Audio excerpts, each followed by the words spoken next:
जी अस्सलाम वालेकुम।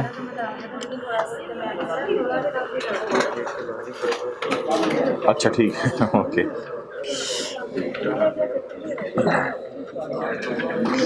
इसका पार्ट ए कर लेना, फिर डेढ़ घंटे बाद ना एक कार्ड दे आना। 1.5-2 घंटे बाद ज़रा मुझे याद करा दीजिएगा, पॉज करना है। अच्छा जी, कल वाली थोड़ी रिवीजन कर लें। कल वाली रिवीजन कर लें। राजन जी लाइट्स ऑन करो। Asset is purchased on 1 July 2009 by lessor for ₹80,000। Tax वाली क्लास यही रिकॉर्ड होती है हमारी? ये यही रिकॉर्ड होती है टैक्स वाली? नहीं, वो जो दूसरी टैक्स वाली क्लास है यही होती है। अच्छा, date of commencement of lease is 1 July 2009।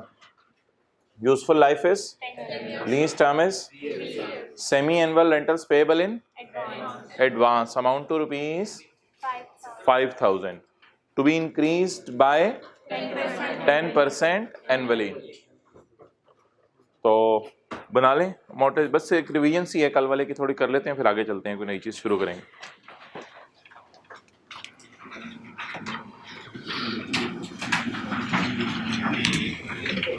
अच्छा, ज़बानी पहले टेस्ट लगा लें। लाइट ऑफ कर दो, लेकिन इधर मौजूद रहना पड़ेगा, किसी को फिर भेज दो लाइट ऑन ऑफ करने के लिए। Asset is purchase on 1 July 2009 for ₹80,000। Fair value बता दें जी, 80,000। Date of commencement of lease is 1 July 2009। Useful life is 10 years, lease term is 3 years और semi annual rental payable in advance ₹5,000 to increase by 10% annually. तो पहले मैं ज़रा lease payments निकाल लूँ, उसके बाद फिर अगली डिस्कशन शुरू करते हैं। सेमी एनुअल रेंटल है, पेएबल इन एडवांस है, कितने साल तक? 3 साल तक। ज़रा विजुअलाइज करें, 1 जुलाई 9 से लीज शुरू हो रही है, तो पहला किराया कब पे होगा? 1 जुलाई 9 को ही, 1 जुलाई 9 को ही। क्लियर? अच्छा जी,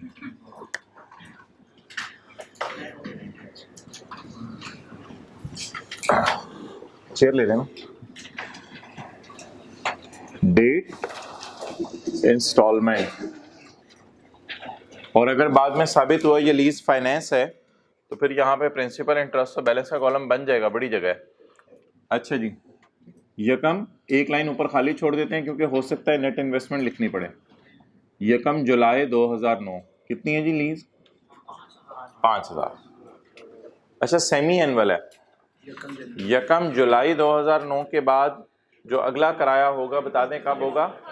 नहीं, 31 दिसंबर 9 नहीं, सोचे 1 जनवरी 10, इधर देखें ना, 1 जुलाई 9, इसके बाद 6 महीने कब आएंगे? बोले 1 जनवरी 10।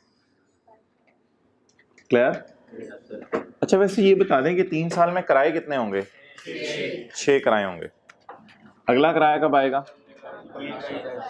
1 जुलाई 10। 10% इंक्रीज होने। इधर आओ, semi annual rental payable in advance ₹5,000, ये सेमी एनुअल है, लेकिन इंक्रीज एनुअल है। किराया क्या है? सेमी एनुअल है, ये 6 महीने का किराया है, लेकिन इंक्रीज कितने अरसे बाद हुआ करेगा? मालिक के मकान किराएदार को जैसे कहता है, इंक्रीज कितने अरसे बाद हुआ करेगा? साल बाद। लेकिन ये किराया कितने महीने के? 6 महीने का। आ जाओ बताएं जी। अब जब मैं 1 जुलाई 10 पे खड़ा हूं तो साल पूरा हो गया, साल पूरा हो गया, तो किराया बढ़ाने का टाइम आ गया। 5,000 इंटू 110% कर दें, 5,000 इंटू 110%, 5500। अभी किराया सेम रखें, क्यों? क्योंकि साल पूरा नहीं हुआ। अच्छा जी, अब जब अगली किस्त पे हो गई तो 2 किस्तें पे हो गई, 2 किस्तें पे हो गई, अब फिर साल पूरा हो गया। अब 1 जुलाई 2011, 5500 इंटू 110%, 6050। और 1 जनवरी 12, 60 टोटल 33 100 नहीं उधर ही रखो।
अच्छा भाई इधर लाना जरा, एक चीज समझिएगा, एक फिक्रा मैं बोलने लगा हूं आपसे। आपको पता है कई दफा आपका, भाई अभी नोट करना छोड़ो, ये जरा समझना, कई दफा आपका 6 महीने का सेमेस्टर 2 कैलेंडर पे स्प्रेड हो जाता है। अक्टूबर, नवंबर, दिसंबर, जनवरी, फरवरी, मार्च में क्लासेस हैं, 6 महीने का सेमेस्टर है, 2 कैलेंडर ईयर्स पे स्प्रेड हो जाता है। ये लीज 3 साल की है लेकिन 4 कैलेंडर ईयर्स में मुकम्मल होगी, क्योंकि ईयर एंड जरा हमारा देखिएगा क्या है, 31 दिसंबर 9 और 31 दिसंबर 10 की हमने एंट्रीज करनी है। ठीक है, तो ये लीज जरा देखें कब किस दिन शुरू हो रही है, 1 जुलाई 2009 को। तो 1 जुलाई 2009 इधर ही बनेगा ना, 1 जुलाई 2009, समझ आ रहे हैं, 2009 का मिड है ये। तो 1 जुलाई 2009 से 30 जून 2010, ये 1 साल पूरा हो जाएगा। जिन्होंने टेक्स्ट पढ़ा हुआ है बड़ा क्लियर पता होगा। 30 जून 11 ये दूसरा साल पूरा हो जाएगा, 30 जून 12 ये तीसरा साल पूरा हो जाएगा। तो 3 साल की लीज 4 अकाउंटिंग के, भाई इधर उधर ना देख, 3 साल की लीज 4 अकाउंटिंग ईयर्स पर स्प्रेड है। और मोहतरम किराया किस में है, एडवांस में। अच्छा, ये जो एडवांस का किराया होता है ना, वैसी एक बात कर रहा हूं, आप एसेट इस्तेमाल करते हैं 6 महीने, किराया दे देते हैं पहले, इसे कहते हैं एडवांस किराया। फिर एसेट इस्तेमाल करते हैं लेकिन उसका किराया दे देते हैं इस्तेमाल करने से पहले। तो बता दें जी, लीज एक्सचेंज, भाई क्या हो गया है, हद होगी जी, किराया बोलें कितना, 5000। ये 5000 किराया दे के आप कब से कब तक एसेट इस्तेमाल करेंगे, ऐसे ही पूछ रहा हूँ। जब ये उसे 5000 आप दे देंगे लेसर को, तो उसे कहेंगे 6 महीने मुझे एसेट इस्तेमाल करनी थी, छेड़ी ना छेड़ मलंग। अच्छा जी, उसके बाद आप किराया कितना पे करेंगे, 5000। अब जब साल गुजर जाएगा तो लेसर कहेगा अब मैं तो ये छेड़ूंगा, किराया बढ़ाऊंगा। तो अब आप इस दिन कितना किराया पे करेंगे, 5500। इस दिन 5500। अब फिर यहां पे खड़े होकर साल गुजर जाएगा, फिर किराया बढ़ेगा 60, और फिर यहां खड़े होके 6050, और फिर यहां पे लीज आपकी मुकम्मल हो जाएगी, यहां लीज आपकी मुकम्मल हो जाएगी। चले दे दे, और थोड़ी जगह दे दो, इधर जाओ। अच्छा जी, तो इट्स ऑल, ये ऐसी आपको समझने के। अब ये डेट जरा मैच कर लें, 1 जुलाई 9, इधर लाओ, 1 जुलाई 9। अब आगे कुछ करने की जरूरत नहीं। अब 1 जुलाई 9 के बाद 6 महीने बता दें, 1 जनवरी 10, 1 जुलाई 10, 1 जनवरी 11, 1 जुलाई 11 और 1 जनवरी 12। अच्छा जी, अच्छा उधर ही बैठ। अच्छा, अब आप मुझे ये बता दें कि 5 टेस्ट लीज के लगाने हैं, क्या सवाल में कोई लाइन ऐसी आ रही है कि तीसरे साल के एंड पे एसेट लेसी को मिल जाना है मुफ्त में? नहीं। क्या सवाल में कैसे लाइन आ रही है कि तीसरे साल के एंड पे आप मार्केट प्राइस से कम पैसे देके बाय कर सकते हैं? नो। क्या 3 को 10 से डिवाइड करें तो जवाब आता है 30%? क्या ये जवाब 75% से ज्यादा है? नो। अच्छा, डिस्काउंट रेट गिवन नहीं है, मजबूरन कैलकुलेटर पे मजबूरन कैलकुलेटर पर 33,100 को फेयर वैल्यू से डिवाइड कर लेते हैं, 41%। अगर लीज पेमेंट को फेयर वैल्यू से डिवाइड करें तो जवाब 41 आ रहा है, तो फिर जब प्रेजेंट वैल्यू लेंगे लीज पेमेंट की वो तो 33,000 से भी कम हो जाएंगी, तो फिर और ज्यादा परसेंटेज गिर जाएगी। इसलिए ये भी बात नहीं है, ये चौथे सवाल का जवाब ही नो आ गया। ऐसा कोई स्पेशल नेचर का पांचों का जवाब नो होगा तो लीज क्या होगी? Operating lease. ओके, अब ऑपरेटिंग लीज की एंट्रीज करनी है। ऑपरेटिंग लीज होती क्या है? Keep asset in your books, asset आप अपनी किताबों में रखें। एक याद रखिएगा, ये 16 का नोट कल वाले सवाल का हमारा बनवाना रह गया, वो आज वाले सवाल में बना लेंगे। ओके चलें, बस एक थोड़ी सी रिवीजन थी और कुछ भी नहीं है अभी सवाल में। तो मोहतरम ये क्या है? आया कमाया की फिगर तो निकाली, वो तो स्ट्रेट लाइन में हमें निकालनी पड़ेगी, ठीक है। तो एक मैं लफ्ज बोलने लगा हूं, 3 साल में कितने 6 मंथ्स के पीरियड आएंगे? 3 साल में कितने 6 मंथ्स के पीरियड आएंगे? 6। इसलिए किससे डिवाइड करें? 6 से। रेंटल इनकम पर 6 मंथ निकाल लें। रेंटल इनकम पर 6 मंथ 33,100 डिवाइडेड बाय 6, 5517। अब 5517 आपने इधर निकाल लिया, जरा इसको 6 से ज़रब दो। ऐसे ही 5517 को 6 से ज़रब दो, 02 आ रहा है, 2 रुपए का फर्क आ रहा है, यही आ रहा है 33,100 डायरेक्ट एग्जैक्ट आ रहा है। नहीं पॉइंट्स में कैसे? 5517 को मैं कह रहा हूँ 33,102 वाला 2 रुपए का फर्क आ रहा है। खैर है, कोई मसला नहीं, राउंडिंग कर दें। ओके सर, वो उस तरह में रेंटल्स दे, उसी तरह में इनकम को अपोर्शन करना, ये वैसे ईयरली नहीं, जो जितने महीने के होंगे ना रेंटल, उतने महीने की इनकम निकालनी है। 2 महीने के रेंटल है, 2 महीने की इनकम निकाल लें। अगर आपके 6 महीने के रेंटल है, 6 महीने की इनकम निकाल लें। अब ये इनकम 6 महीने की है या ये इनकम साल की है? 6 महीने की। आप इसको ऐसे समझ लो, इधर देखें। अब हम इनकम ना 6 महीने बाद रिकॉर्ड करेंगे। इस 6 महीने की इनकम 55, इस 6 महीने की इनकम 5517 ही है ना?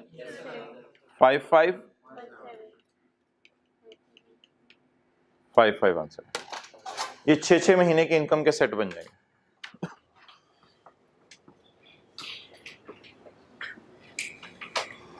ओके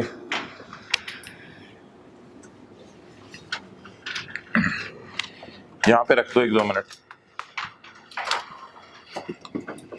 ये किसी ने नोट करना है तो।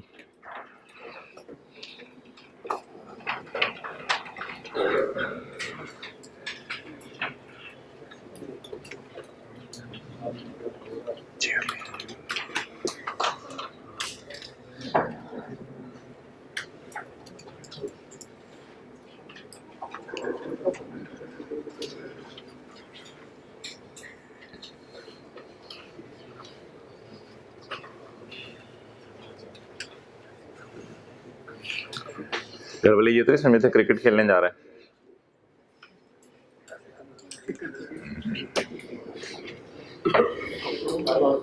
चले आ जाए। Okay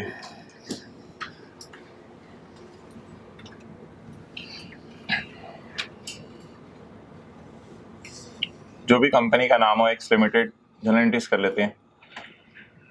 general entries for year ended, और फिर उसके बाद पहला साल है हमारा 31 दिसंबर 2009। तो 31/9 के साल में जनरल एंट्रीज करनी है हमने।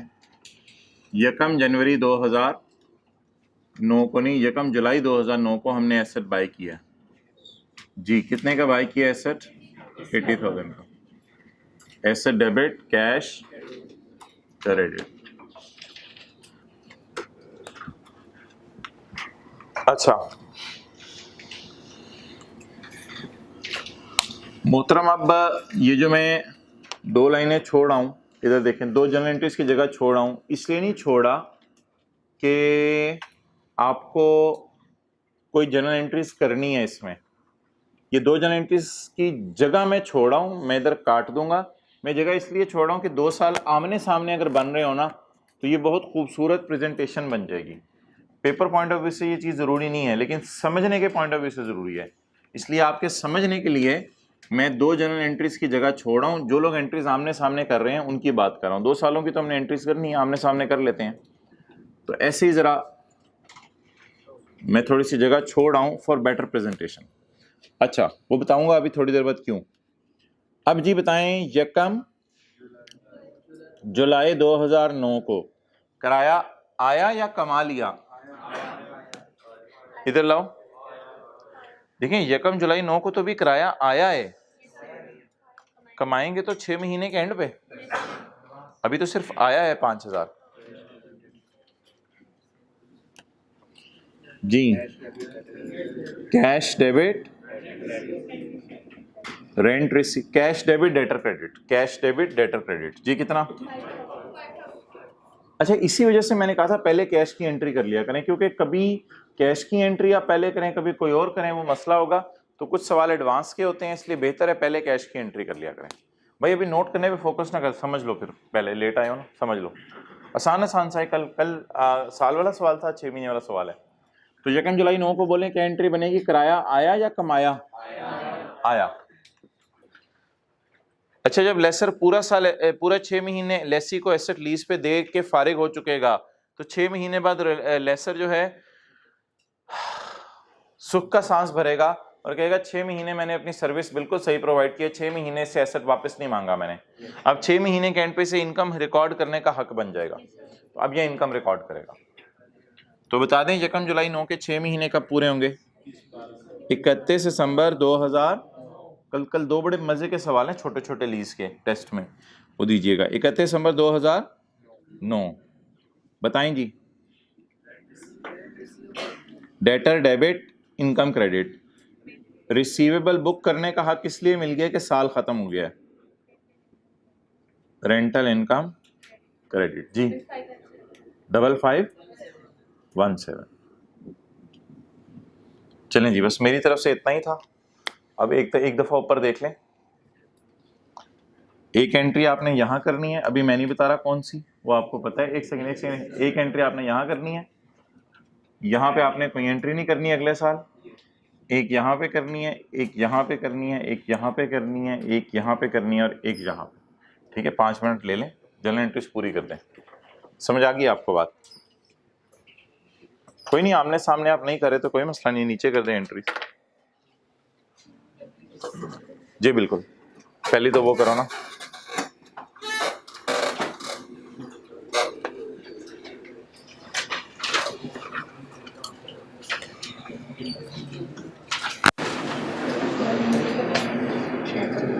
जो हजरात लेट आए हैं वो 1-2 मिनट इधर अटेंटिव हो जाएं, बाकी हजरात अगली एंट्रीज करें। जो हजरात लेट आए थे, भाई कैमरा ना इधर करो, आप कैमरा उधर ही रखो, मैं इनसे बात कर रहा हूँ लेट आने वाला से। ये लाइट ऑन कर दूँ। ऐसे खरीदा 1 जुलाई 2009 को 80,000 रुपये का। बस इधर देखें यार, लेट आने वाले 80,000 का ऐसे खरीदा है, 1 जुलाई 9 को ही किराए पे दे दिया। 3 साल की लीज है। पहले हमने 5 टेस्ट लगा के चेक किया था, तो ये ऑपरेटिंग लीज बनी थी। 10 साल इसकी लाइफ है। किराया 5,000 है सेमी एनुअल, किराया 5,000 है सेमी एनुअल, लेकिन 6 महीने के शुरू में पे होना है, लेकिन बढ़ना साल बाद है। ये किराया 5,000 का 6 महीने के, लेकिन बढ़ना साल बाद है। अब देख लो इधर, 1 जुलाई 9 को लीज शुरू हो रही है 31 दिसंबर 9 को, हमारा साल खत्म हो रहा है, पहला साल। तो यकम जुलाई 9 को कराया 5000, फिर 6 महीने पूरे हो जाएंगे एडवांस में कराया। यकम बोलो बोलो बोलो बोलो, यकम जनवरी 10 को 5000 ही देंगे, लेकिन अब साल इधर पूरा हो गया, हमारा अकाउंटिंग ईयर तो पूरा नहीं हुआ लेकिन लीज का तो साल पूरा हो गया ना।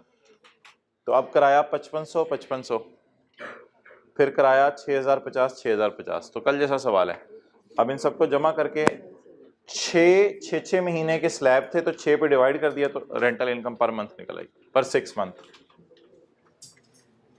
आगे कल वाला काम है, कर ली दोनों सालों की एंट्री, तो हाथ खड़े कर दें। बस मैंने कहा था ये एक रिवीजन सी करानी है, कर लें जल्दी जल्दी कर लेना, खुद करें। पहले कैश डेबिट डेटर क्रेडिट, फिर डेटर डेबिट सेल क्रेडिट।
नहीं इनकम 6 महीने बाद यार, इनकम 6 महीने बाद इकट्ठी कर सकते हैं, थोड़ी ऐसे कंफ्यूजन सी हो जाएगी, पैटर्न सिंपल रखो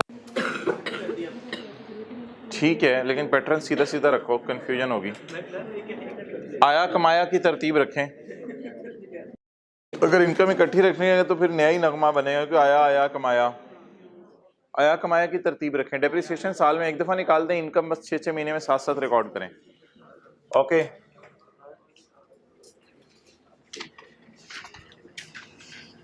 चलें जी, 31 दिसंबर 2009 डेप्रिसिएशन डेबिट, लेकिन भाई हमने एसेट खरीदा ही यकम जुलाई 9 को है, तो फिर 31 दिसंबर 10 तक सिर्फ 31 दिसंबर 9 तक से 6 महीने इस्तेमाल हुआ है। 80,000 divide by life into 6 by 4,000। Okay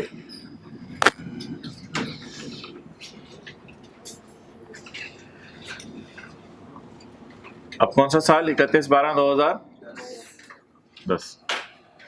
अच्छा एक मिनट के लिए जरा देखें, आप बड़ा कंफर्टेबल फील करेंगे, 1 मिनट के लिए ऊपर देखें। क्या इस साल एसेट खरीदा जाएगा? नहीं। अब जरा गौर से सुनिएगा, 2010 तो पूरा साल लीज चली ना, 2010 पूरा साल लीज चली। अब जरा जोर सोचिएगा, 1 यकम जनवरी 10 को किराया आया होगा और 30 जून 10 को कमाया होगा, 6 महीने के एंड पे। फिर यकम जुलाई 10 को किराया आया होगा, 31/12/10 को कमाया होगा। अब दोबारा सुन लें क्या मैंने कहा है, यकम जनवरी 10 को किराया आया होगा साल के पहले दिन, क्योंकि 6 महीने का किराया किस में आ रहा है? एडवांस में आ रहा है। यकम जनवरी 10 को किराया आया होगा और आगे बोलें 30 जून 10 को कमाया होगा। फिर यकम जुलाई 10 को किराया आया होगा और 31/12/10 को कमाया होगा। चलें, यकम जनवरी 10 आया, वो यहां से भी वैसे मिल रहा था 5000।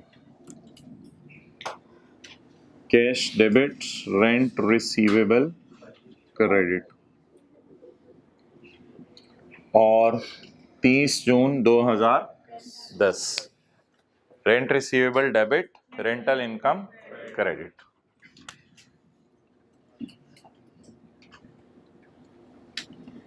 छह महीने के एंड पे मैं इनकम बना रहा हूं। रेंटल इनकम कितना जी? 5517। ओके, अब जी यकम जुलाई 10 को, ये जो अगले 6 महीने हैं साल के, यकम जुलाई 10 को कराया आया कैश डेबिट और रेंट रिसीवेबल क्रेडिट 5500।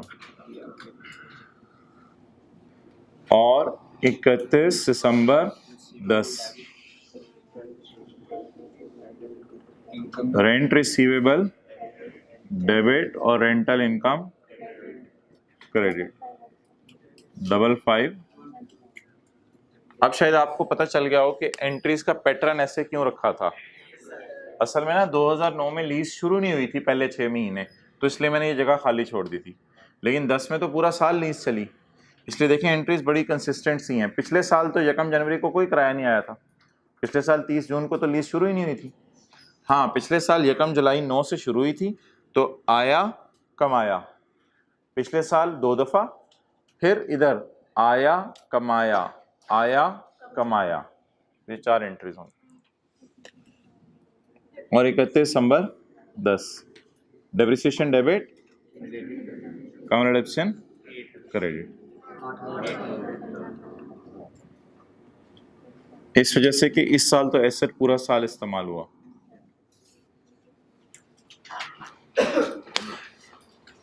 बस अब 2 से 3 मिनट ले लें, प्रॉफिट एंड लॉस और बैलेंस शीट बना दें दोनों सालों का।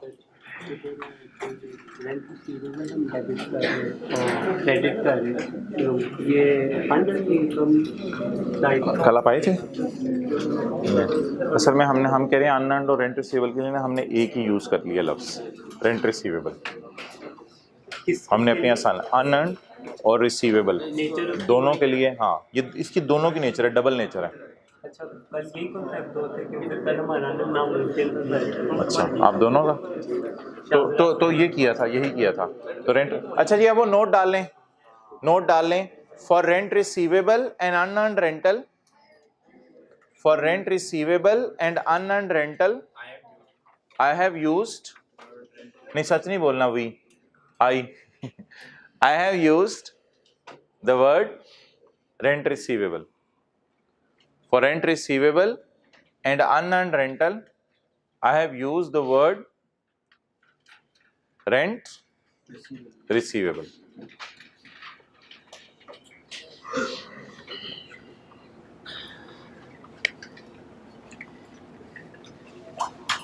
अच्छा जी, बैलेंस शीट बनाने के लिए वो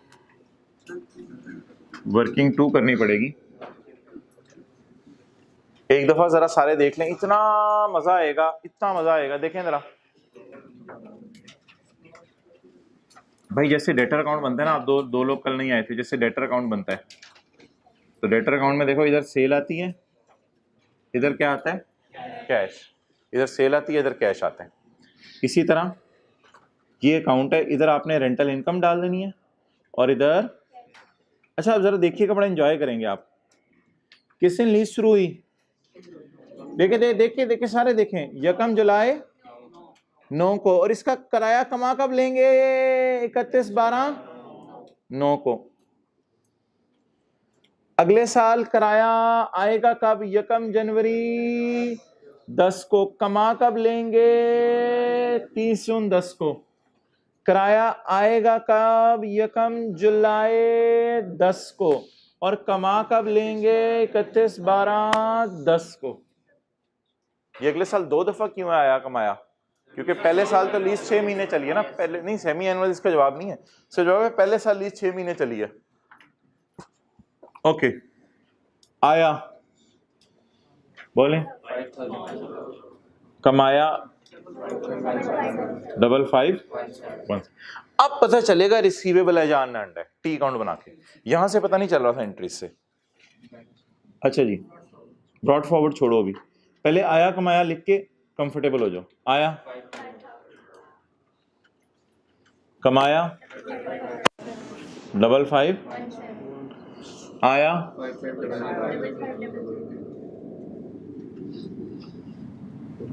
कमाया 5517। अच्छा जी, अब कैरी डाउन निकालते हैं। अगर कैरी डाउन आ गया ना इस साइड पे तो इसका नाम पड़ जाएगा रेंट रिसीवेबल, जैसे लेटर का कैरी डाउन इधर आता है। अगर इधर आ गया तो इसका नाम पड़ जाएगा अनअर्न्ड, लेकिन अकाउंट का नाम बदलने की जरूरत नहीं है, वो एक नोट दे दिया हमने। अच्छा जी, अब बताएं कैरी डाउन किधर आ रहे हैं? नॉर्मल साइड पे शुक्र है आ रहा है आज, तो इसलिए छोटा सा अपने याद रखने के लिए हम लिख लेते हैं रिसीवेबल, क्योंकि कल इधर आया था तो नाम लिखा था अनअर्न्ड। 517, ये सीडी क्या बन जाएगा? बीडी। Carry down 1051। चलिए अब 1 मिनट लें, बैलेंस शीट बना दें। अच्छा जब पेपर में कर रहे होंगे ना यार, एक मशवरा आपको दे रहा हूँ, ये टी अकाउंट को ना ज़्यादा लंबा चौड़ा ना बनाइएगा, इसमें डेट्स भी ना डालिएगा। कोई इनकम शिनकम के लिए आई का लफ्ज़ लिख दीजिएगा, कैश के लिए सी का लफ्ज़ लिख दीजिएगा, बस कैरी डाउन निकालने पे फोकस कीजिएगा बैलेंस शीट बनाने के लिए।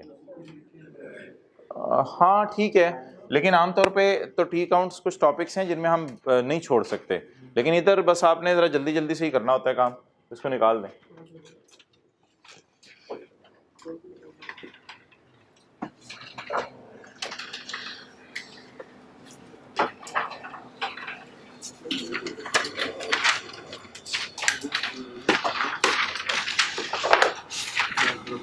यार ये तरीका नहीं होता वैसे, ये दुख होता है कई कई दफ़ा लोग इस तरह करते हैं, यकम जुलाई 9 कैश 5000। नहीं, जिस पैटर्न पे हम चले थे आप खुद प्लान करें, पहले जिस तरह मैंने डेट्स डाली थी यकम जुलाई 9 31/12/9 उस तरह लिखें।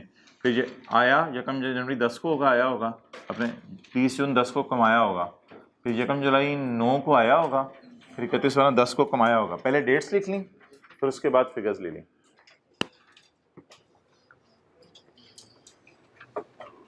साथ साथ मत लिखें कैश और इनकम, पहले 6 डेट्स लिख लें। यकम जुलाई 9 को आया तो 31/12/9 को कमा लिया।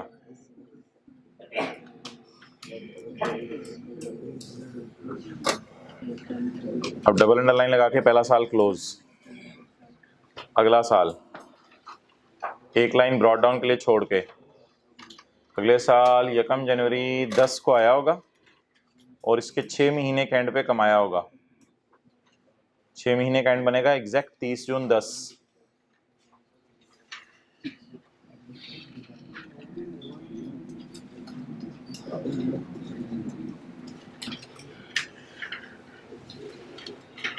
अब डेटर अकाउंट से याद रखना है कैश किधर आएगा और इनकम कहाँ आएगी।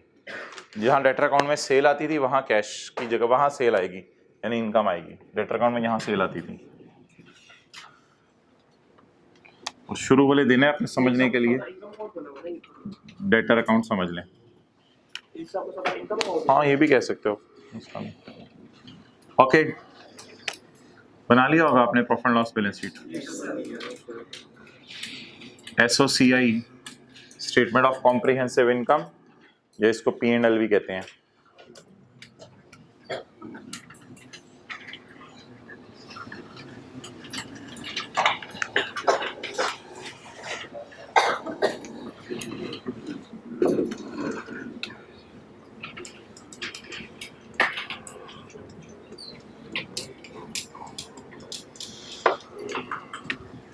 जी 2000 नहीं 2010 डेप्रिसिएशन एक्सपेंस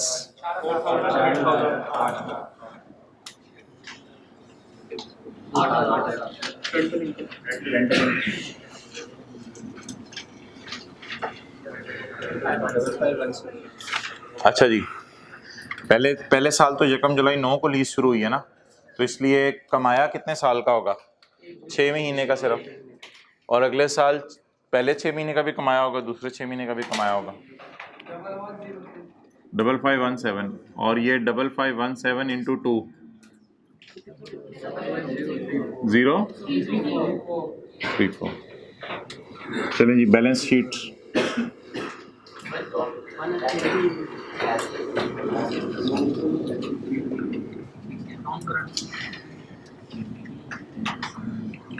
अच्छा, ये ऑर्गेनाइजेशन अलग से शो नहीं करती, लेसर के मैंने लीज पे दिए हुए हैं। ये जो हमारे बाकी सारे पीपीज होते हैं उन्हीं के साथ शो हो रहा होता है। हमारे सारे पीपी जो अपने पीपी हैं उन्हीं के साथ ये भी शो हो जाता है। प्रॉपर्टी, हाँ ये 16 में property plan and equipment 2009-2010 80 minus 4 कितना आ गया? 76,000। 80 माइनस 4 माइनस 8 68,000। अच्छा, अब देख लो, अगर इधर आता तो करंट लाइबिलिटीज होती, इधर आ गया तो रिसीवेबल है। करंट एसेट कौन सा रिसीवेबल जी? Rent receivable.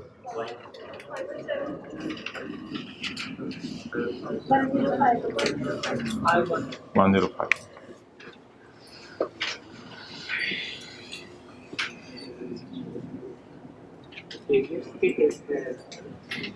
वो करते हैं, अभी अगला सवाल करना है।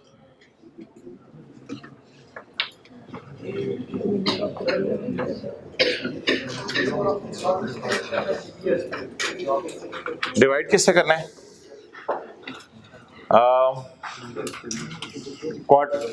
जो रेंटल्स हैं वो सेमी एनुअल है, एनुअल है? सेमी एनुअल है। तो डिवाइड मैंने किससे किया है? डिवाइड किससे किया है? ये रेंटल पर 6 मंथ निकाला है, लेकिन डिवाइड किससे किया ये जरा फोकस करके और गौर से सुनिएगा। मुझे बताएं 3 साल में कितने 6 महीने आते हैं? 3 साल में 1 2 3 4 5 6। तो ये वो है 3 साल में 6 दफा 6 महीने आते हैं, तो ये वो 6 दफा है। हाँ, क्वार्टर नहीं, क्वार्टर पे आएगा। अगर फर्ज करें ये क्वार्टर का सवाल होता, लेकिन होते 3 साल ही, तो 1 साल में कितने क्वार्टर आते हैं? 4। तो 3 साल में 12। तो हर 3-3 महीने बाद इनकम रिकॉर्ड अगर हो तो 1 साल में 4 दफा, तो 3 साल में फिर 12 से डिवाइड करते हैं। ओके, लेकिन इसकी भी रिवीजन आनी है आगे। अच्छा जी, अब इट्स ओवर नाउ। इसका नोट बना देते हैं 2-4 मिनट में। लेसर जो है ना 2 नोट बनाता है। अच्छा, आज ना एक सफ़ा फाइनली आपके हाथों में आ ही गया है, तो उस सफ़े को देख लें। बिल्कुल नोट्स के एंड पे आ जाए। नहीं, कल वो लेसर वाला सफ़ा एक मुझे पता है, वो मैं कर लूँगा डिस्कस। लेकिन एक बड़ा इंपॉर्टेंट सफ़ा बना हुआ है किताब में, जो इस वक्त आपके हाथों में पेज 14 पर होगा। पेज 14 पर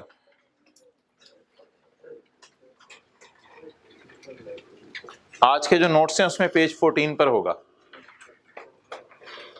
कोई नहीं भाई, कल वाला कॉन्सेप्ट ही करें, आज बैठ जाओ। अच्छा, वी आर वेरी लकी कि हमारी किताब में एक समरी बनी हुई है, जिस समरी में अभी हम 3 चीजों की समरी देख सकते हैं, लेकिन फिलहाल मैं रेलिवेंट दिखा रहा हूं। ये समरी शुरू हो रही है लीज की पेज 13 से। इसमें नंबर 1 तो हमने प्रोटोकॉल दिया लेसी को, जिसमें लेसी पहली 1 2 3 4 जो क्लासें थी हमारी, recording of right of use और लीज लायबिलिटी, इसको छोड़ें। दूसरा जरा छोड़ें। तीसरा, लेसर की फाइनेंस लीज।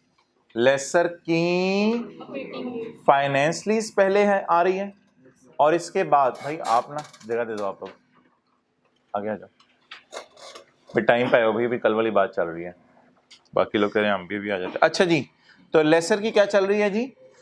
Finance lease. और फिर लेसर की, ये लेसर के साथ सिंपल क्यों लिखा हुआ है ये अलग बात है, इसको भी छोड़े। तो लेसर की कितने किस्म की लीज है जी?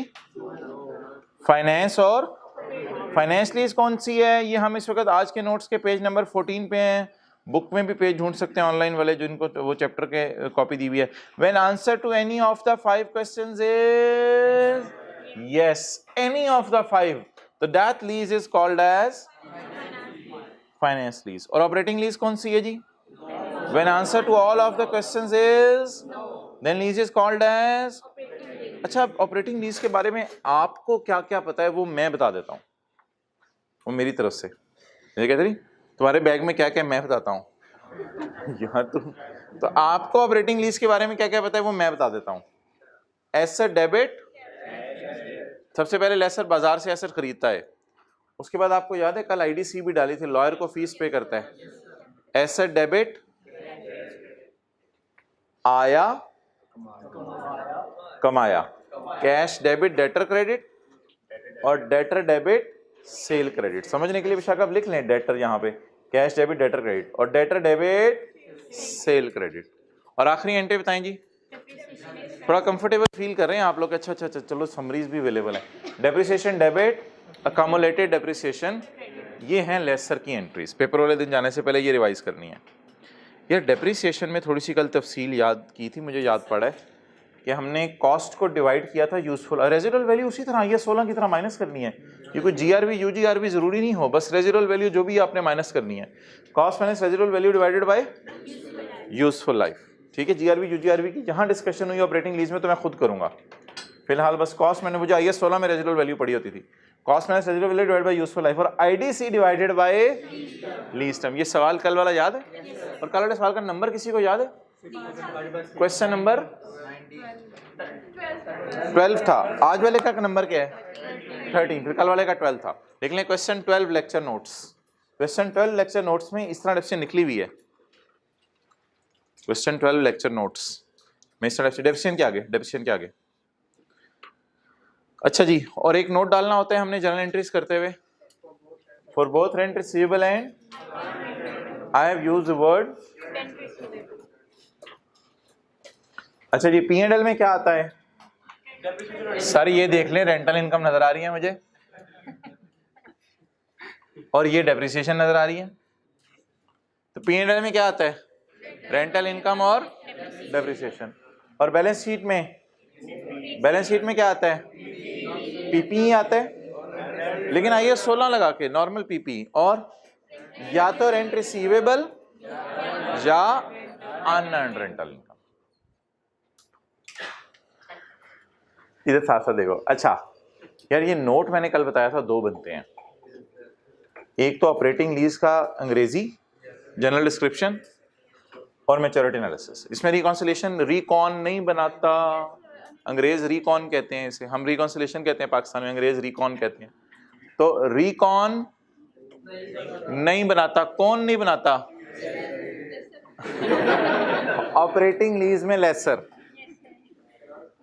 और पीपी का नोट बनता है, 2 नोट बनते हैं। नोट का नंबर मैंने 7 ऐसे ही रख दिया है और इधर नोट का नंबर 8 रख दिया। PP just like 16। तो लेसर 2 नोट बनाता है, और याद रखिएगा जब भी एसेट किताबों में आएगा तो ये वाला नोट तो बनना ही बनना है। अच्छा, वर्किंग्स कौन सी होती हैं? इस लेवल तक समरी बनी हुई है, चेक करें। अच्छा, रेंटल इनकम कैलकुलेशन होती है on by opening a column of date and installment. बाकी कॉलम हमें खोलने नहीं पड़ते, डेट एंड इंस्टॉलमेंट का कॉलम खोल के हम वर्किंग कर लेते हैं। तो this is all about operating lease, जो हम कल से पढ़ रहे हैं।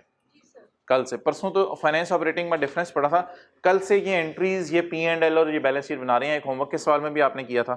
तो अब सिर्फ क्या बनाना है? P&L बैलेंस शीट बन गया, सर नोट बनाना है। लेकिन इनिशियल डायरेक्ट कॉस्ट कल लिखी हुई थी एब्रीविएशन कल के सवाल में, इनिशियल डायरेक्ट कॉस्ट, लॉयर वगैरह की फीस। अच्छा जी, अब नोट बना देते हैं मैच्योरिटी एनालिसिस का और पीपी का, 1 साल का बना दें। इनिशियल डायरेक्ट कॉस्ट, लॉयर वगैरह की फीस।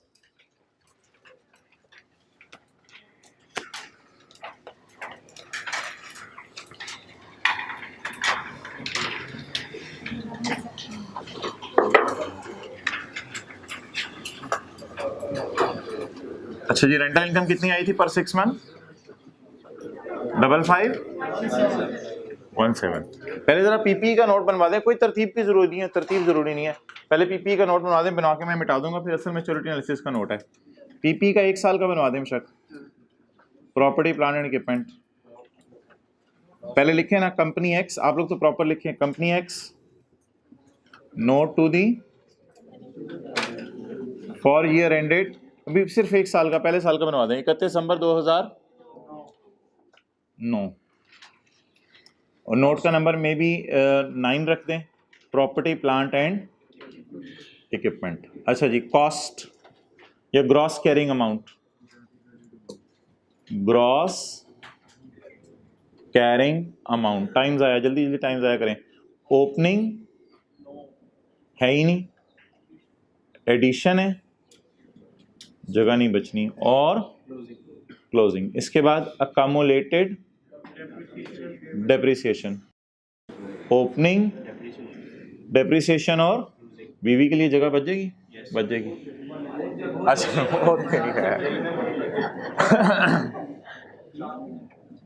अच्छा जी, 31/12/9 हमारे साल तो नहीं था 61 हमारे पास, साल के शुरू में 1 जनवरी 9 को तो नहीं था, लीज 1 जुलाई 9 को शुरू हुई। अच्छा जी, एडिशन,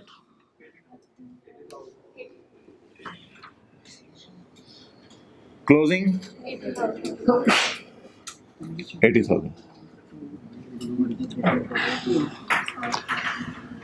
जी। अकॉमोडेशन, अच्छा 1 मिनट भाई, एक चीज देखो, इधर देख भाई भाई भाई भाई भाई, ये जब 31/12/9 लिखा होता है तो ओपनिंग से मुराद आप क्या लेते हो? 1 जनवरी 9, 1 जनवरी 9, तो 1 जनवरी 9 को तो ऐसे था ही नहीं हमारे पास, कितना आ गया? 0। डेप्रिसिएशन 4000 और क्लोजिंग 4000, काफी जगह बच गई है। 80 - 4 76,000।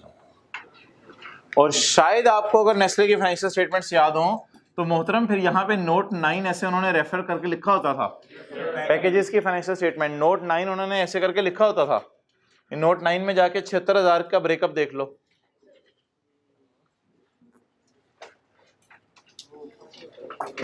खड़े होके देख लें बुक वैल्यू, खड़े हो जाओ, नहीं नजर आ रही आपको लास्ट रो में।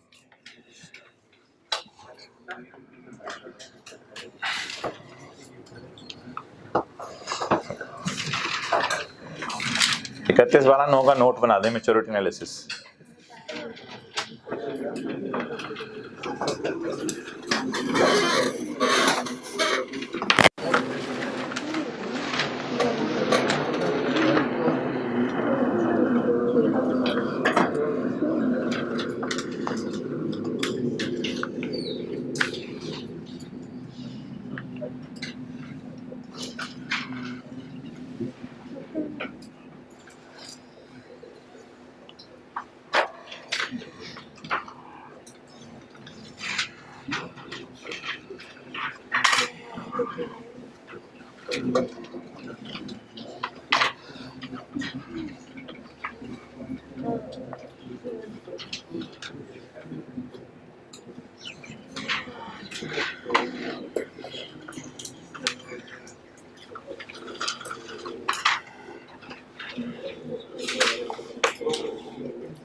चलिए जी, मैच्योरिटी एनालिसिस।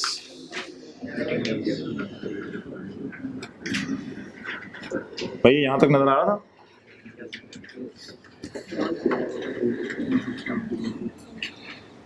ट्राई करें जरा खुद। बन गया?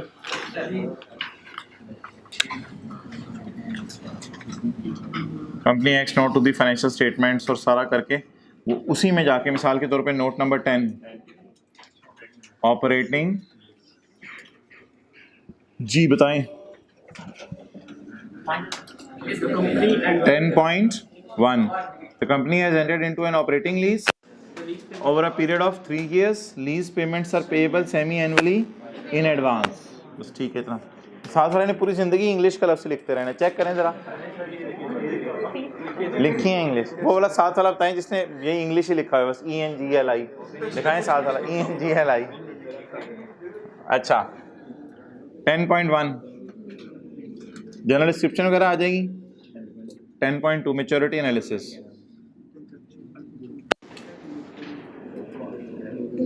Contractual undiscounted cash flows. Okay, हमारे साल की पेमेंट के नीचे लाइन लगानी है। वी आर वेरी लकी कि हमारा साल और कैलेंडर ईयर सेम है। तो 31/12/9 के साल में बताएं कौन सी पेमेंट हुई है। सोचे 31/12/9 के साल में कौन सी पेमेंट हुई है। 31/12/9 के साल में सिर्फ ये एक पेमेंट हुई है। वी आर वेरी लकी कि कैलेंडर ईयर ही हमारा ईयर एंड है। 2010 की सारी पेमेंट्स लेस देन 1 ईयर में आ जाएंगी। 2011 की सारी पेमेंट्स 1 to 2 में आ जाएंगी और 2012 की माड़ी पेमेंट भी 2 to 3 इयर्स में आ जाएगी। तो 2010 की पेमेंट्स और 2011 की पेमेंट्स, तो ये हो जाएगा जी लेस देन 1 ईयर में। 5000 जमा 5500। अकाउंटिंग ईयर एंड के एतबार से बनेगा मैच्योरिटी एनालिसिस या लीज ईयर एंड के एतबार से? अकाउंटिंग ईयर एंड के एतबार से। लीज को नहीं देखेंगे, लीज के साल कब पूरा हो रहा है। लीज का साल तो पता नहीं कब पूरा हो रहा है, 30 जून को पूरा हो रहा है। हमने क्या देखना है? तो सादा सी बात जो बचपन में पढ़ी थी। 31/12/9 का नोट बनाने के लिए 31/12/9 लिख लें प्लीज ऊपर। 31/12/9 31/12/9 का नोट बनाने के लिए 31/12/9 की पेमेंट के नीचे तो 10 क्या आ जाएगा? नहीं, करंट ईयर नहीं बोलना यार, करंट पोर्शन का लफ्ज़ बैलेंस शीट के लिए है। लेस देन 1 ईयर 2010 और 2011 शुक्र है कैलेंडर ईयर है हमारा, और 2012 2 to 3 years. Less than 1 1 to 2, ये टोटल कितना आया था? Less than 1 10500। अच्छा 1 to 2 5500 जमा 6050 11 550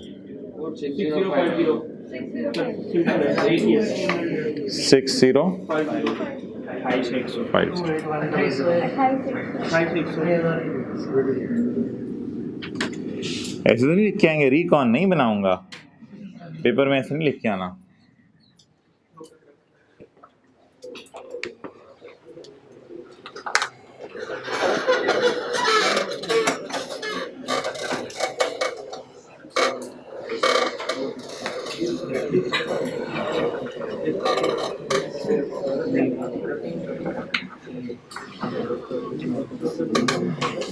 अकाउंटिंग के सिस्टम का क्या बताया?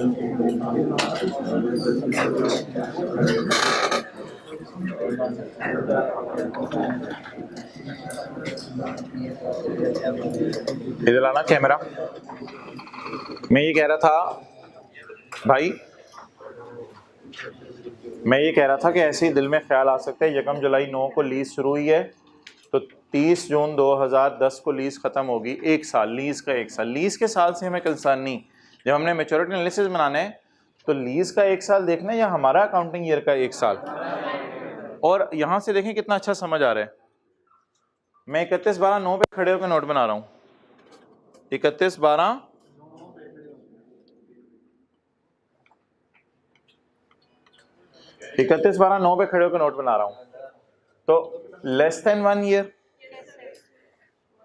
1 to 2 years 2 to 3 years. Accounting year and के एतबार से आपने देखना है। अच्छा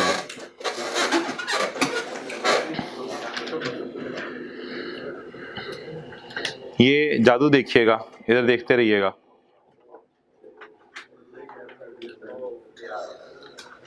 ठहरे,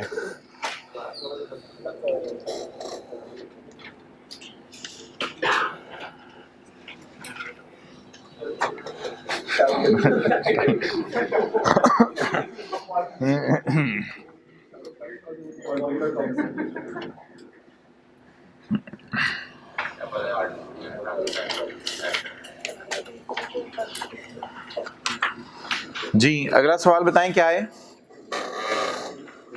कॉन्टिन्यूइंग फ्रॉम क्वेश्चन 13। अब पेपर में कभी ऐसा आ जाए ना कॉन्टिन्यूइंग फ्रॉम डेट क्वेश्चन, तो हम कहते हैं वो तो हमने किया नहीं था अभी। Continuing from date question, assume semi annual rentals are payable in arrears. Semi annual rental are payable in arrears. किराया साल के एंड पे, 6 महीने के एंड पे पे हो रहा है या 6 महीने के स्टार्ट में पे हो रहा है? 6 महीने के एंड पे हो रहा है। अब सिर्फ सब ने बहुत अटेंटिव रहना है और मुझे कोई जवाब नहीं देना। इधर आए, 30 सेकंड की खामोशी इख्तियार करनी है और 30 सेकंड की खामोशी इख्तियार करके आप हजरात ने सोचना है कि वर्किंग 1 में क्या चेंज आएगी। मुझे नहीं बताना, मुझे नहीं बताना, मुझे नहीं बताना, मुझे नहीं बताना। मुझे नहीं बताना का इंग्लिश होती है do not tell me, do not speak. नहीं, सोच लिया आपने ये? अच्छा, अब आपने थोड़ा सा सोचना है कि अगर किराया एरियर में पे हो रहा हो तो यहां पे क्या चेंज आनी है, बताना नहीं है।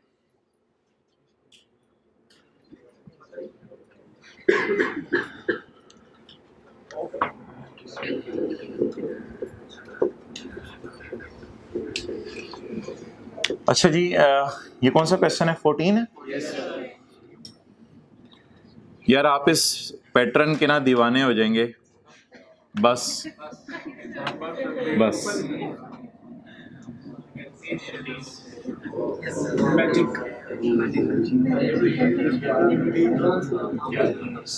सॉल्व हो गई, सारी एंट्रीज हो गई।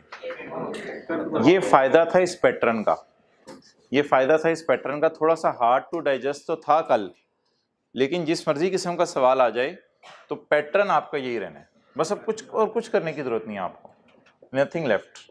देख लेना, ट्राई टू अंडरस्टैंड। बस क्या है, आया कमाया एक ही दिन हो रहा है। पहले 6 महीने के गैप से हो रहा था, लेकिन अब एक, अब कुछ लोग पता है कल क्या कह रहे थे, इसकी कंपाउंड एंट्री कर दें क्योंकि एक ही दिन हो रहा है। और भाई पैटर्न एक रखो, टाइम सेव करने की कोशिश ना करो, पैटर्न एक रखो ताकि पेपर में डिफरेंट पैटर्न ना सोचने पड़े। तो it's over. Unbelievable, unbelievable for some people, unbelievable. तो अच्छा, बैलेंस शीट 1-2 मिनट के लिए बैलेंस, खामोशी इख्तियार करें 1-2 मिनट की। बैलेंस शीट और P&L में चेंज।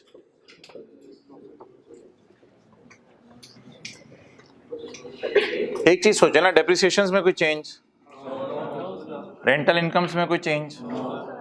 अच्छा हाँ, ये अकाउंट में चेंज आ जाएगी, अकाउंट में चेंज आ जाएगी। आया कमाया, लेकिन कैरेट ऑन तो उधर ही रहा। मैनू ना छेड़ियो, मैनू नहीं छेड़ियो, मैं पीछे पै जाना, मैनू ना छेड़ियो। ठीक है, 30 जून 10 को आया और 10 को ही कमा लिया।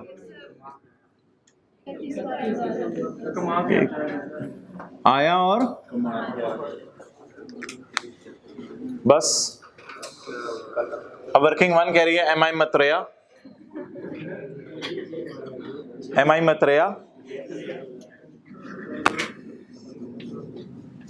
अच्छा जी, लीज किस दिन शुरू हो रही है? 1 जुलाई 9 को। तो पहले 6 महीने कब पूरे होंगे सोचें? 31/12/9 को। तो ये पहला किराया हो गया, दूसरा किराया ये तो अगले साल है, 30 जून 10 और 31/12/10।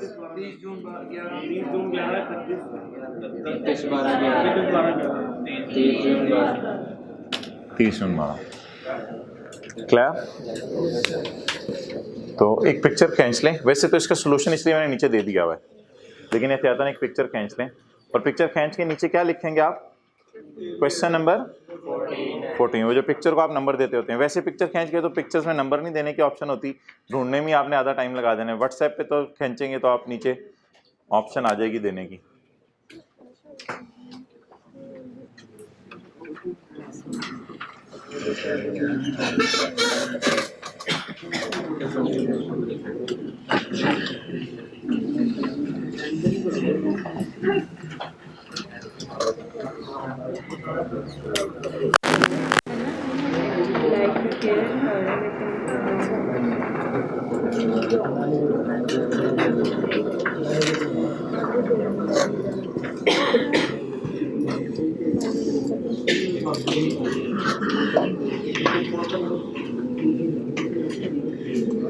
सोच समझ के पिक्चर ली है या आपने नोट को क्रॉप कर दिया है?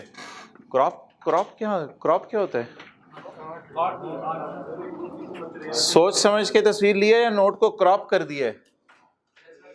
नोट को, अच्छा सूरज, नोट के बारे में तो सोचा नहीं आपने, क्या करेंगे? सोच लेना, सोच के बता दें बस। हमारे साल की पेमेंट के नीचे क्या लगानी है? हमारे साल की पेमेंट तो यही हो रही है ना, साल के एंड पे हो रही है, तो एक साल के अंदर अंदर 10 का कैलेंडर सारा।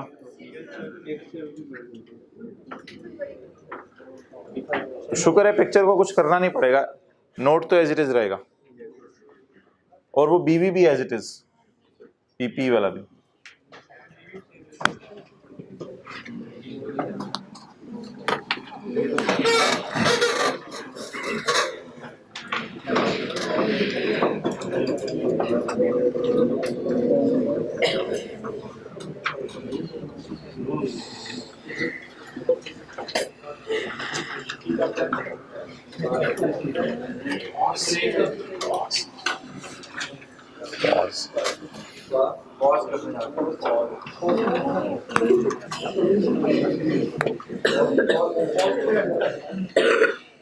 चलो रहने दो, कल वाले नोट्स निकालें।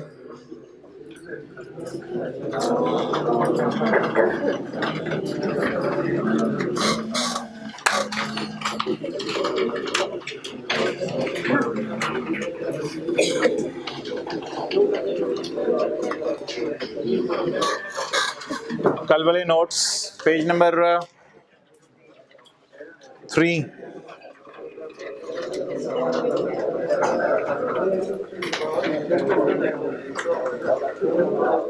भाई अभी तो 1 मिनट खामोश। अभी तो आपको समरी दिखाई थी ऑपरेटिंग लीज की, लेकिन अब स्टैंडर्ड की लैंग्वेज आपके सामने आ रही है ऑपरेटिंग लीज की। इसमें कोई ज़्यादा पढ़ने की ज़रूरत नहीं है, जो मैं हाईलाइट करूं बस वो आपके लिए काफ़ी होगा। ये स्टैंडर्ड पे हाईलाइट करने की ज़रूरत नहीं, जो इसमें से स्टैंडर्ड में चीज़ चाहिए होगी मैं आपको बता दूंगा। स्टैंडर्ड में हाईलाइट और अंडरलाइन करने की इजाज़त है, हाईलाइट और अंडरलाइन करने की इजाज़त है। Operating lease in the financial statements of lessor, कल वाले notes. Lessor has not transferred the risk and reward to the lessee. ज़्यादा अरसे के लिए उसे नहीं दिया होता ना, तो इस रिस्क एंड रिवॉर्ड ट्रांसफर नहीं किए होते। The lessor shall show the leased asset as non current asset in its balance sheet. आपके सामने सब कुछ वो बनी हुई डायग्राम, लेसर बैलेंस शीट के तौर, बैलेंस शीट में शो कर देगा पीपीई को। बैलेंस शीट में क्या आएगा, प्रॉफिट एंड लॉस में क्या आएगा, asset will be shown in appropriate category of PPE. PPE में ही जाएगा, जैसे ओन्ड एसेट होते हैं आपके। और एज एन, और एज एन। अब इस पे थोड़ी सी बात कर लेते हैं मोहतरम। अगर लेसर ने लैंड या बिल्डिंग किराए पे दी हुई है, IS 40 पढ़ा हुआ है ना आप लोगों ने, लेसर ने अगर लैंड या बिल्डिंग किराए पे दी हुई है, लीज पे दी हुई है, तो वो शो करेगा इन्वेस्टमेंट प्रॉपर्टी में अपनी बैलेंस शीट में। और अगर उसने कोई प्लांट मशीनरी कार लीज पे दी हुई है तो कहाँ शो करेगा? अच्छा, ये क्या बात करना चाह रहा है ये जरा देखिएगा। एक लेसर है जिसकी बैलेंस शीट है, यानी बैंक आमतौर पे लेसर होते हैं। इनकी बैलेंस शीट में पीपी में क्या आ रहा होगा? बोले car given on operating lease, car given on operating lease, ये इसकी बैलेंस शीट में आ रही होगी।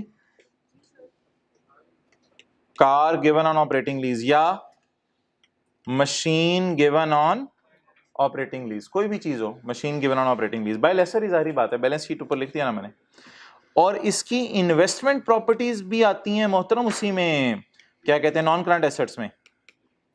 Investment property. इधर बता दें क्या, लैंड और बिल्डिंग, एंड बिल्डिंग भी दोनों चीजें सही हैं। लैंड और बिल्डिंग, बोलें बोलें बोलें, गिवन ऑन ऑपरेटिंग लीज।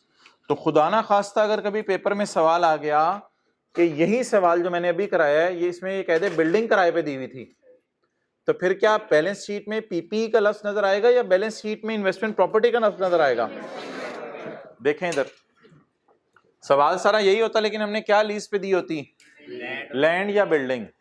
तो फिर यहां पे सिर्फ एक छोटी सी चेंज कर देते, पीपी की जगह क्या लिख देते, इन्वेस्टमेंट प्रॉपर्टी। इन्वेस्टमेंट प्रॉपर्टी को डेप्रिशिएट करना है या नहीं करना, ये अल्लाह का शुक्र है, इन्वेस्टमेंट प्रॉपर्टी की रिवीजन हमने करनी है, उसमें डिस्कशन होगी। ओके ये स्टैंडर्ड हम रिवाइज करेंगे। जल्दी जल्दी जल्दी एक सेकंड लगाएं नोट करने में।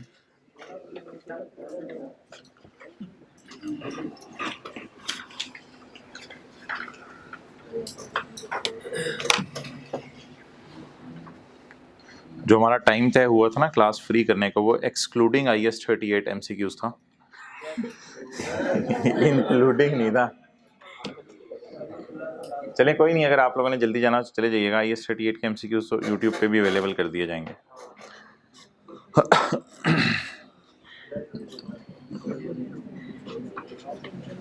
अच्छा जी, वापस आ जाए।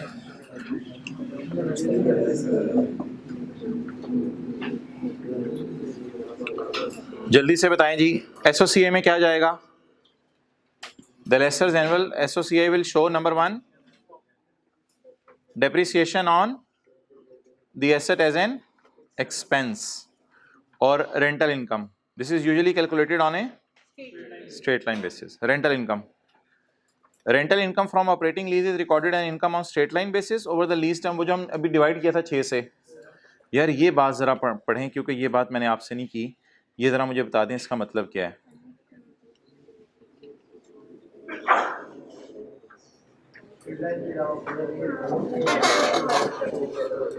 रेंटल इनकम को बेहतर है किस पे रिकॉर्ड करो, लेकिन आपको ये भी इजाजत है अगर कभी कोई ऐसा सवाल दे दे, वो उसमें कह दे कि रेंटल इनकम को स्ट्रेट लाइन बेस पे रिकॉर्ड ना करो, डिमिनिशिंग पे रिकॉर्ड करो या किसी और यूनिट्स प्रोड्यूस पे रिकॉर्ड करो, तो कहता है वो भी करना पड़ सकता है, लेकिन आमतौर पे न्यूमेरिकल स्ट्रेट लाइन वाला ही आता है। लेकिन जहन में ये बात होनी चाहिए MCQ के लिए। बोलें क्या? स्टैंडर्ड के पैरा स्टिक करने की जरूरत नहीं है, छोटी छोटी बातें जहन में रह सकती हैं। ये जो मैंने एक आपको ये बात जरा, ये जो मैं स्काई ब्लू कर देता हूँ, जो बातें आपके लिए नई हैं, एक तो ये बात आपके लिए नई थी और एक ये बात आपके लिए नई थी, बाकी बातें तो आपके माइंड में जनरल एंट्रीज करके बार बार आ जाएंगी। थ्योरी के एतबार से ये 2 बातें हाईलाइट कर लें, स्टैंडर्ड पे हाईलाइट करने की कोई ज़रूरत नहीं है इनको। स्टैंडर्ड में जाके ढूंढेंगे, वो तो ढूंढने में इतना टाइम लग जाएगा। जो चीज़ें मैं बताऊँ स्टैंडर्ड में से ढूंढनी है, रिसर्च की मिसालें डेवलप, वो आपने ढूंढा करनी है, क्योंकि वो याद नहीं हो सकती। ये तो छोटे छोटे से कॉन्सेप्ट ज़हन में रह जाएंगे। अच्छा जी, rentals are not segregated into principal and interest. सारी बात है, रेंटल को इंटरेस्ट और प्रिंसिपल में सेग्रीगेट नहीं किया जाता। Rental income on straight line base कैसे होती है? Total lease payments divide by number of installment. ये इंशाल्लाह इसकी रिवीजन करेंगे। Depreciation policy for depreciable leased assets must be consistent with the lessor's normal depreciation policy for similar assets and calculated in accordance with IS 16 and IS 38। IS 38 क्या था? IS 38 हो सकता है आप इंटेंजिबल लीज पे दे दें, तो IS 38 के रूल्स के मुताबिक डेप्रिशिएट कर लें। IDC कल पढ़ी थी। IDC incurred by lessor lawyer fees in negotiating and arranging and operating lease are added to the carrying amount of leased asset। carrying amount से मुराद यहाँ कॉस्ट ही है। are added to the cost of leased asset, कल हमने cost में add कर दी थी। और उसके बाद क्या किया था? And recognized as an expense over the का लीज टर्म पे डिवाइड किया था, लीज टर्म पे on the same basis as lease income. जैसे कि लीज इनकम को जिसने अरसे पे डिवाइड किया था उतने अरसे पे इसको डिवाइड किया था। इंपेयरमेंट से आप इस एसेट को गुजार सकते हैं, बस कोई मसला नहीं। आपने एसेट लीज पे दिया, कोई इंडिकेशन है तो इंपेयरमेंट से गुजार लें।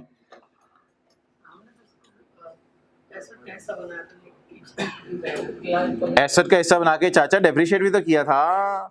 IDC incurred is added to the cost of asset and recorded as, लिख लो, depreciation expense over the lease term।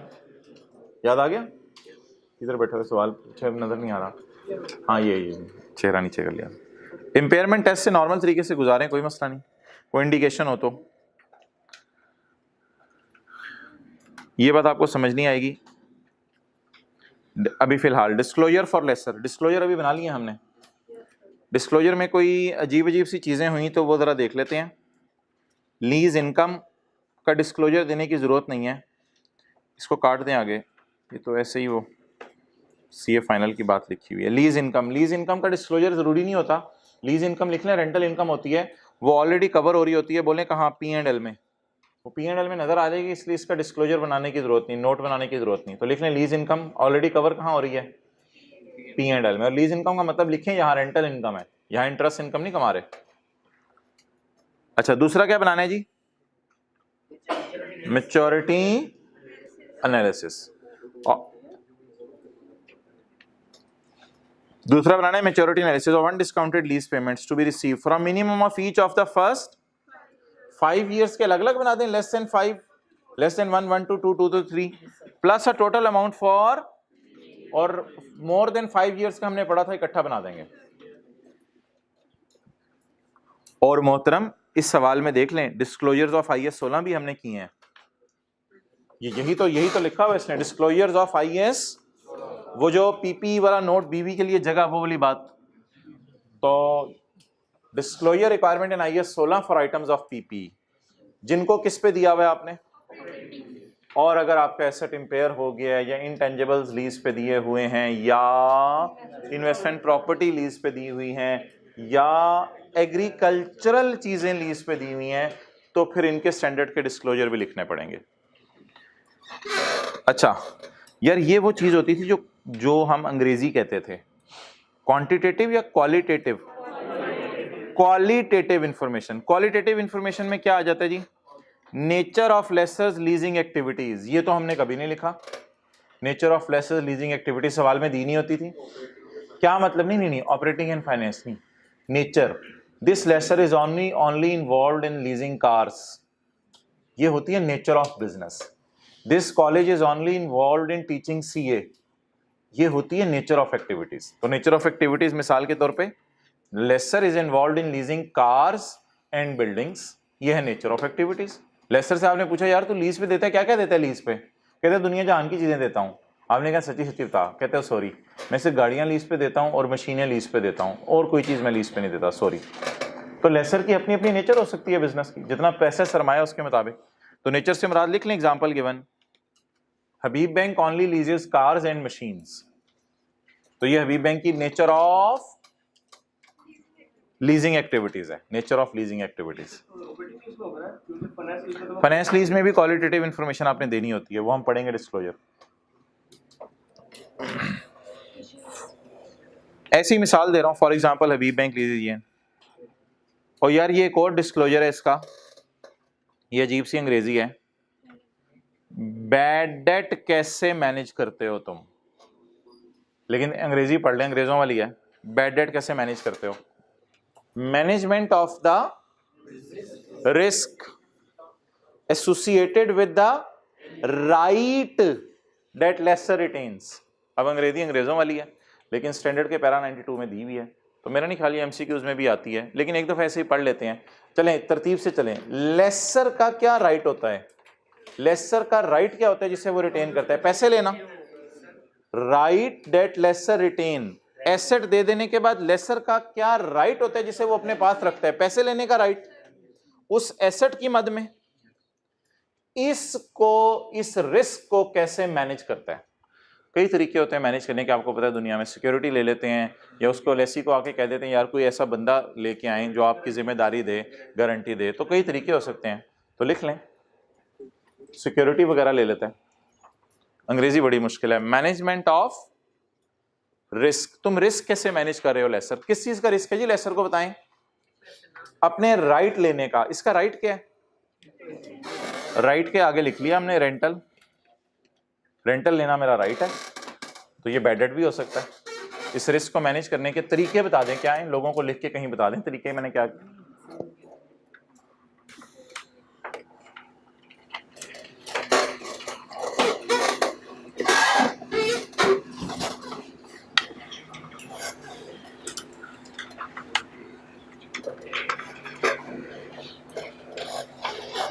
बिस्मिल्लाह पढ़े, अगला सफ़ा खोलें फ्रेश, और ज़रा देखिएगा ये बात जो है वो कैसे आपके दिल के अंदर उतरने लगी है। पार्ट बी हम शुरू करने लगे हैं, अभी ये पार्ट ए क्लोज कर दो।